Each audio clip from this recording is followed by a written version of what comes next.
नमस्कार विद्यार्थी मित्रों, आमचे YouTube channel science and education corridor यामध्ये आपले सर्वांचे स्वागत।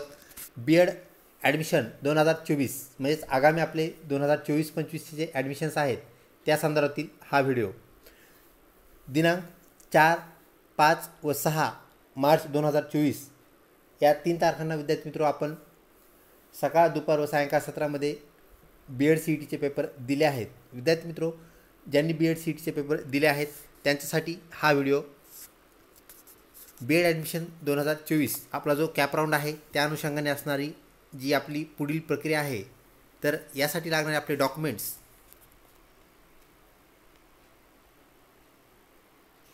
व आपल्या कॅप राऊंडमध्ये असणारे टप्पे आपण पाहणार आहोत। तर चला विद्यार्थी मित्रों, व्हिडिओ सुरू करण्यापूर्वी आपण जर आमच्या चॅनलवरती नवीन असाल तर चॅनलला सबस्क्राईब करा। तसेच व्हिडिओ आवडल्यास नक्कीच मित्रपरिवारामध्ये शेअर करण्यास काहीच हरकत नाही। विद्यार्थी मित्रों, आता आपला पुढील टप्पा म्हणजेच बी.एड CET झाल्यानंतरचा जो टप्पा आहे तो सर्वप्रथम टप्पा म्हणजेच आपल्या CETचा रिझल्ट लागणे। तर विद्यार्थी मित्रों, साधारणपणे 30 ते 45 दिवसामध्ये आपला रिझल्ट लागत असतो। म्हणजेच एप्रिलच्या 20 ते 30 तारखेदरम्यान म्हणजे 4थ्या ते 5व्या आठवड्यामध्ये आपला रिझल्ट जाहीर होईल। आणि तो रिझल्ट जाहीर झाल्यानंतर विद्यार्थी मित्रों, सर्वप्रथम आपली जी कृती आहे ती म्हणजेच आपले स्कोअर कार्ड, ज्याला आपण मार्क्स मेमो असं म्हणत असतो, तर मार्क्स मेमो डाउनलोड करून घेणे आणि आपल्याकडे हस्तगत करणे। तर विद्यार्थी मित्रों, स्कोअर कार्ड हे अत्यंत महत्त्वाचं डॉक्युमेंट आपल्या ॲडमिशनसाठी आहे, ही बाब आपण लक्षात घ्या। तर रिझल्ट लागल्यानंतर आपल्याला ते स्कोअर कार्ड डाउनलोड करून घ्यायचे आहे, ही बाब आपण लक्षात ठेवावी। विद्यार्थी मित्रों, रिझल्ट लागल्यानंतर आपण स्कोअर कार्ड डाउनलोड करून घेतल्यानंतर आपला पुढचा जो टप्पा असेल तर तो म्हणजेच विद्यार्थी मित्रों, आपल्या कॅप राऊंड जो आहे बी.एड ॲडमिशन कॅप राऊंड 2024 हा आपला अलॉट होईल। तर विद्यार्थी मित्रों, राऊंड अलॉट होणे म्हणजेच राऊंड सुरू होणे असं आपण त्याला म्हणूया। तर त्याचा पहिला जो टप्पा आहे विद्यार्थी मित्रों, त्याचा टाईमटेबल रिलीज होणे, टाईमटेबल जारी होणे।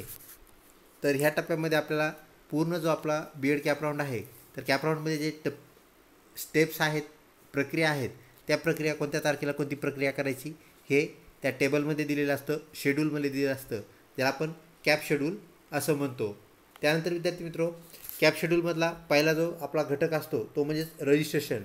तर आपल्याला नावनोंदणी करावी लागते आणि ही जी नावनोंदणी आहे विद्यार्थी मित्रों, त्या नावनोंदणीला ज्याप्रमाणे आपण आपल्या बी.एड CETचा फॉर्म भरताना सर्व आपल्या डिटेल्स भरल्या होत्या, माहिती भरली होती, सेम तशीच माहिती आपल्याला काय करावं लागते, ह्या फॉर्ममध्ये म्हणजेच कॅप राऊंड शेड्यूलमध्ये रजिस्ट्रेशनमध्ये भरावी लागते, ज्याला आपण नावनोंदणी असं म्हणतो।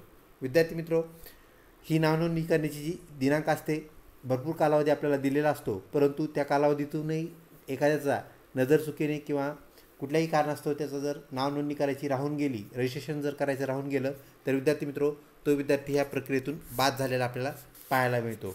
तसंच विद्यार्थी मित्रों, आपल्या बी.एड CETचे म्हणजेच बी.एड प्रवेशाचे ज्याला आपण म्हणूया आता म्हणजेच कॅप राऊंडचे जे टप्पे आहेत, पहिला टप्पा, दुसरा टप्पा व तिसरा टप्पा, तर विद्यार्थी मित्रों, प्रत्येक टप्प्याला आपल्याला नावनोंदणी करावी लागते, ही गोष्ट आपण लक्षात घ्या।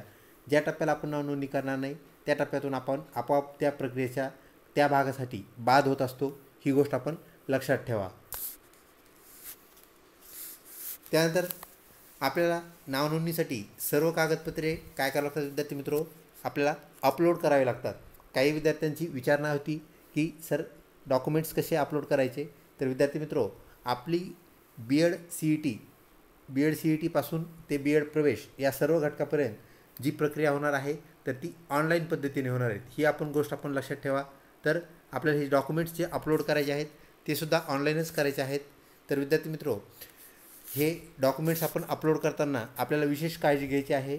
डॉक्युमेंटचा जो आपण फोटो काढणार आहात किंवा स्कॅन करणार आहात तर तो एकदम विद्यार्थी मित्रों, तो क्लिअर असणं गरजेचं आहे।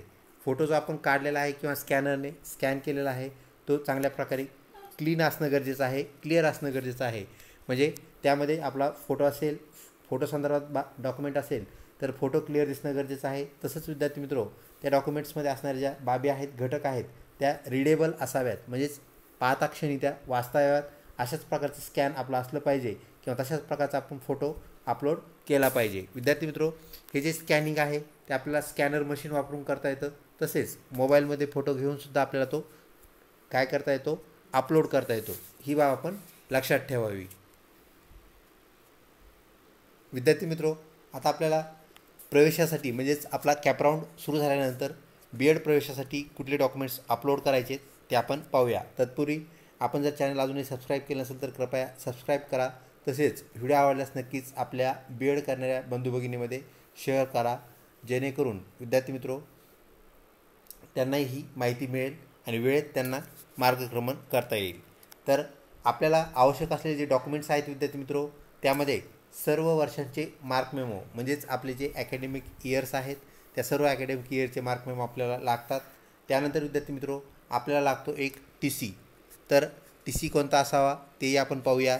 त्यानंतर विद्यार्थी मित्रो ॲडमिशन हे जर तुमचं दुसऱ्या विद्यापीठात होत असेल, म्हणजेच तुमचं मूळ विद्यापीठ जे आहे, ज्या विद्यापीठात तुम्ही शिक्षण घेतलेलं आहे पदवीचं म्हणजेच डिग्रीचं, ते BA असो, BCom असो किंवा BSc असो, तर विद्यार्थी मित्रो हे जे शिक्षण तुम्ही ज्या विद्यापीठातून घेतलं आहे त्या विद्यापीठात तुम्ही विद्यार्थी मित्रो 70% कोट्यासाठी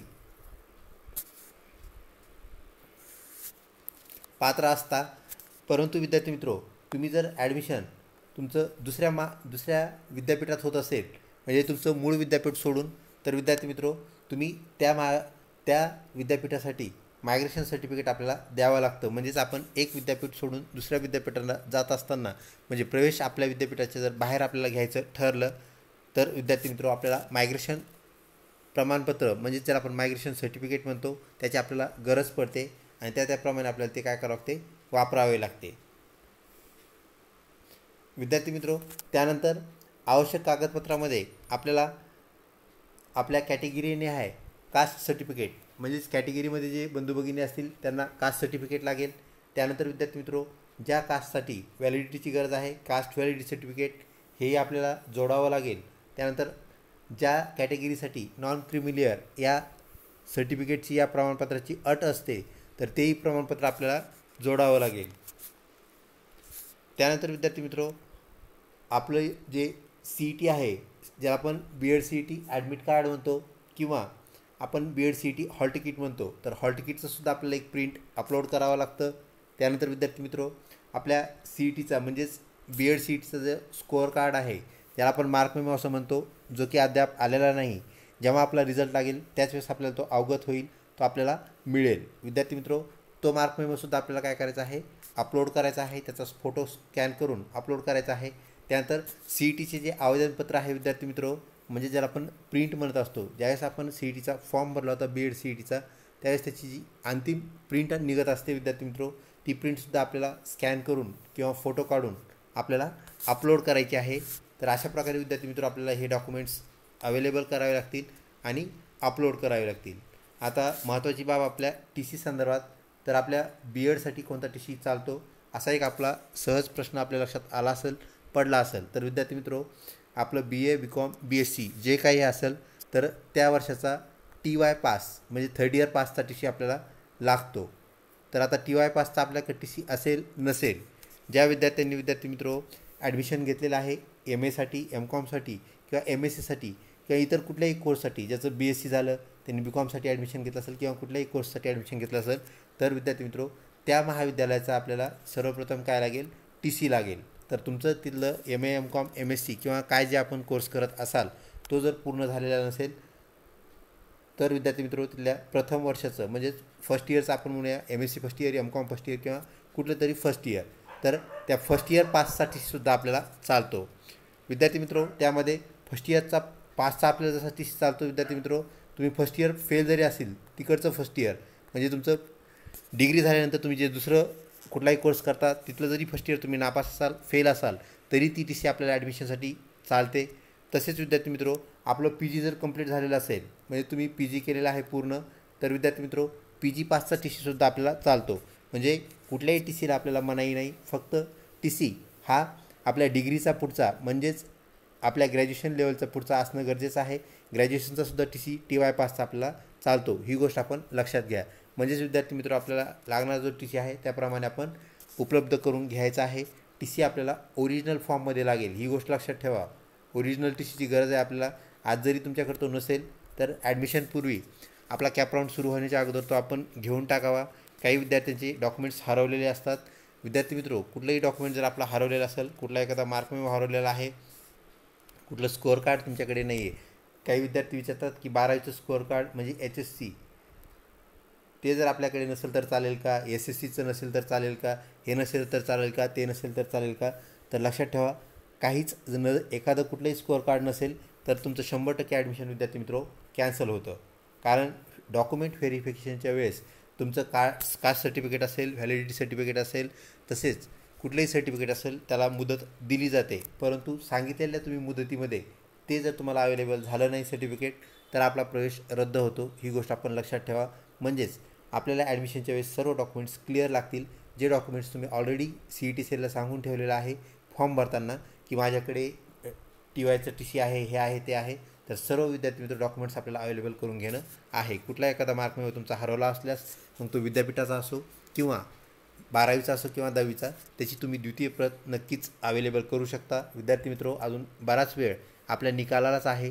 तिथून पुढे सुद्धा निकाल लागल्यानंतर लगेच कॅप राऊंड चालू होत नाही, त्याला काही कालावधी लागतो. तर विद्यार्थी मित्रो, तो वेळसुद्धा तुम्हाला यासाठी वापरता येईल.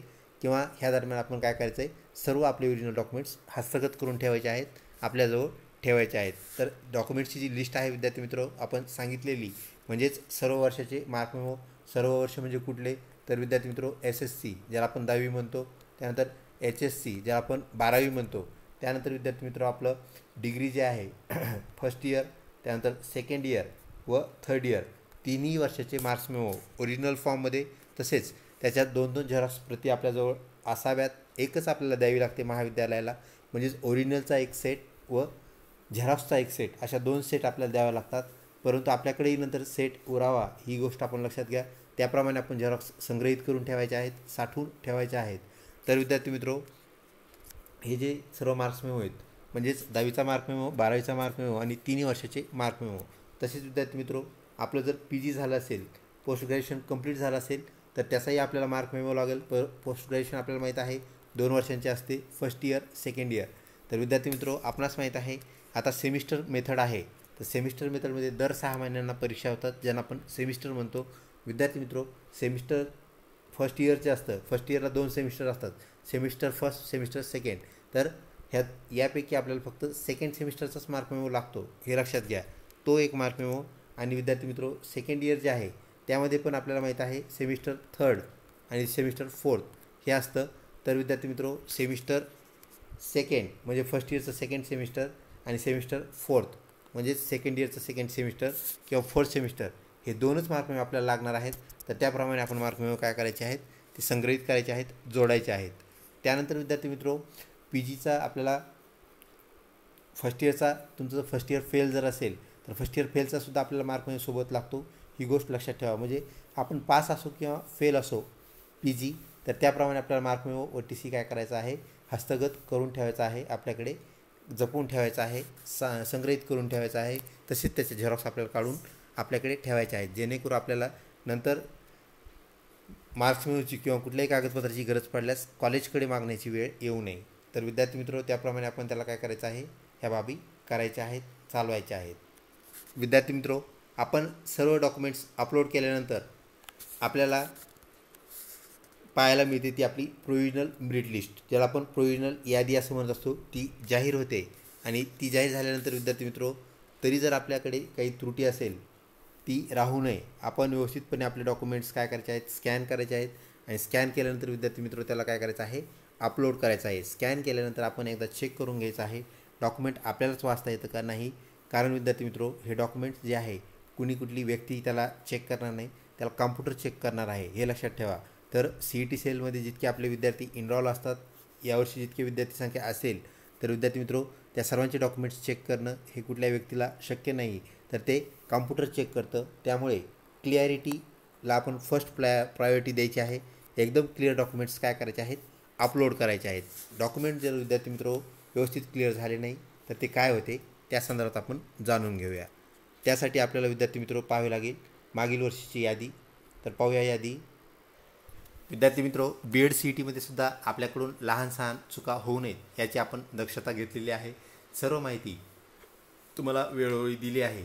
तर आता जर आपल्यामध्ये काही त्रुटी राहिलीच, आपण डॉक्युमेंट्स अपलोड केले आणि काहीतरी डॉक्युमेंटमध्ये अडचण आहे, तर आपण पाहूया. आपल्या बी एड सी ई टीची ही फायनल मेरिट लिस्ट आपल्याला पाहायला भेटते, जी की राऊंड फर्स्टसाठी झालेली आहे. गेल्या वर्षीची लिस्ट आहे विद्यार्थी मित्र ही. आता इथं पाहू शकता तुम्ही सर्व जे विद्यार्थ्यांचे आपल्याला इथं मार्क्स पाहायला मिळत आहेत. सी ई टीमध्ये त्याला किती मार्क आहेत, ई एल सी टीमध्ये किती मार्क आहेत, म्हणजेच इंग्लिश मिडियमचं हे आपल्याला पाहायला मिळतं आहे. तर विद्यार्थी मित्र ह्याचे आपल्याला सर्व मार्क्स पाहायला मिळत आहेत. त्यानंतर शेवटच्या ह्याच्यामध्ये इथं रिमार्क आपल्याला पाहायला मिळतो आहे. तिथं रिमार्क ब्लँक आहे सर्वांना, हे लक्षात घ्या. परंतु विद्यार्थी मित्र वरती स्क्रॉल केल्यानंतर आपल्याला एक बाब पाहायला मिळते, ती म्हणजेच काही जणांच्या रिमार्कमध्ये ब्लँक नाही आहे, ते ब्लँक असणं गरजेचं आहे. ब्लँक म्हणजे ओके आहे. तर रिमार्क जर आपल्याला मिळाला तर आपण इथे पाहू शकता काही विद्यार्थ्यांच्या लिस्टमध्ये आपल्याला विद्यार्थी मित्र त्या रिमार्कमध्ये आपल्याला एक गोष्ट पाहायला मिळते, जी की आपण झूम करूया जेणेकरून आपल्याला ती क्लिअर दिसेल. व्हिडिओ आवडत असल्यास नक्कीच लाईक करा. You have discrepancy. तर विद्यार्थी मित्र डिस्क्रिपेन्सी या शब्दाचा अर्थ आहे अस्पष्ट. त्या काय सांगितलं जात आहे, काय रिमार्क त्याला मिळालेला आहे, तर you have discrepancy in document of C E T form or score card. तर त्यांनी सी ई टीचा जो फॉर्म आहे किंवा स्कोअर कार्ड ह्या दोन्हीपैकी एक डॉक्युमेंट कॉम्प्युटरला रीड करता आलेलं नाही. म्हणजेच त्या डॉक्युमेंटचा ज्यांनी फोटो काढलेला आहे, स्कॅन केलेला आहे, त्यामध्ये ब्लरनेस, ज्याला आपण विद्यार्थी मित्र अस्पष्टता म्हणतो, ब्लर, तर तो फोटो ब्लर आलेला आहे असं ह्या कॉम्प्युटरच्या ह्या बाबतीत म्हणजे ह्या फॉर्मच्या बाबतीत म्हणणं आहे. पुढे काय आहे, you will have to submit original document at time of the admission in college. तर कॉलेजमध्ये ज्यावेळेस तुम्ही जाल त्यावेळेस तुम्हाला 100% हे डॉक्युमेंट क्लिअर फॉर्ममध्ये सबमिट करणं गरजेचं आहे. सबमिट केल्यानंतर विद्यार्थी मित्र तिथून पुढेच तुमचा प्रवेश ग्राह्य धरला जाईल किंवा त्याला पुढे कंटिन्यू ठेवायचा आहे का नाही हे त्या कमिटीनुसार, जर आपण प्रवेश समिती असं म्हणत असतो मराठीमध्ये, तर त्या प्रवेश समितीचा तो निर्णय आपल्याला बंधनकारक असतो व त्याप्रमाणे आपल्याला पुढे कार्यवाही करावी लागते. तर विद्यार्थी मित्र आपल्या ह्याच्यामध्ये काही अशी डिस्क्रिपेन्सी राहणार नाही, ह्याची आपण तंतोतंत काळजी घ्या. एखाद्या विद्यार्थ्यास ते माहीत नसेल तसं होणं आहे, तर आपण यापूर्वीच तुम्हाला सांगितलेलं आहे, आत्ताही सांगत आहोत, व्यवस्थितपणे सर्व फोटो काढा. तर सर्व फोटो व्यवस्थित काढल्यानंतर स्कॅन केल्यानंतर कुठल्याही प्रकारची डिस्क्रिपेन्सी अशा प्रकारची आपल्याला राहिलेली पाहायला मिळणार नाही व तुमच्याही फॉर्मच्या समोर अशा प्रकारे येणार नाही काही कुठलं तरी डॉक्युमेंट इथं काय झालेलं आहे त्याच्यात प्रॉब्लेम आलेला आहे. अजून एक डिस्क्रिपेन्सी आपल्याला पाहायला मिळते, you have discrepancy in document of कॅन्डिडेचर. तर इथं विद्यार्थ्याचा अजून एक फॉर्ममध्ये काहीतरी अडचण झालेली आहे विद्यार्थी मित्र.